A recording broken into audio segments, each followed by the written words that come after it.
Takže čau lidi, tohle je tutoriál, jak si udělat svůj vlastní skin. Jako první si otevřete svůj účet, že jo, prohlížeč. A takhle sem nebo sem si zadáte Photopa, tam dělám miniatury. Nová skin. Přesně tohle. Tohle to takhle, jo.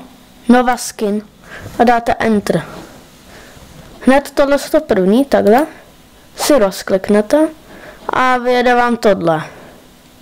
Já už tady mám rozdělaný svůj skin, takže bum, je můj skin. Já prostě v saku, takovej jsem si prostě vymyslel. A vy si tady můžete udělat svůj skin, prostě tady takhle. Můžete si nastavit barvu, třeba modrou, tudle. Tady je to zase černou za to. Prostě uděláte si svůj vlastní skin. Když tak tady si můžete vybrat nějaký, že si prostě tady nějaký rozkliknete, nebo si to tady vyhledáte, potom si to dáte a prostě potom si to downloadete. Takže jako první, až to budete mít hotový, si dáte save, give jméno, dáte si tam jméno, své jméno, Minefrantas, takhle se já jmenuji, Disruption, to teďka nevím,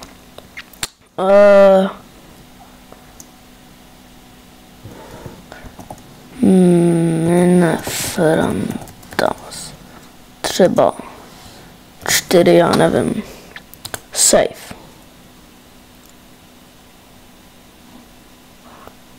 Download, tak, potom dáte tady download a tohle to tady máte. Tak, až tohle to budete mít downloadnutý, ten skin, tak si otevřete launcher, Minecraft launcher. Takže já jsem v launcheru, dáte tady skiny, já už to tady mám, protože já už jsem to před videem dělal. Takže já si, hele, dívejte, dám si odstranit, abyste mi věřili. Dám nový skin, pojmenujete si ho, Minefrantas. Mně se víc líbí hubenej, procházet, dáte si tam ten hubený, vidíte ten rozdíl, takhle hubenej, takhle široký. Mně se víc líbí ten hubenej, potom dáte uložit, nebo uložit a použít, ale já, abyste to víc pochopili, tak to dám takhle. A dáte použít. A tady už se vám prostě řekne, že to dáte. A když teďka máte hru, tak dáte si multiplayer nebo prostě single player, já vám to ukážu, třeba na SGčkách. A hele, vidíte tu ruku? No, a tohle je můj nový skin. A tohle by byl tutoriál, jak si udělat svůj vlastní skin. A čau, dejte like a odběr.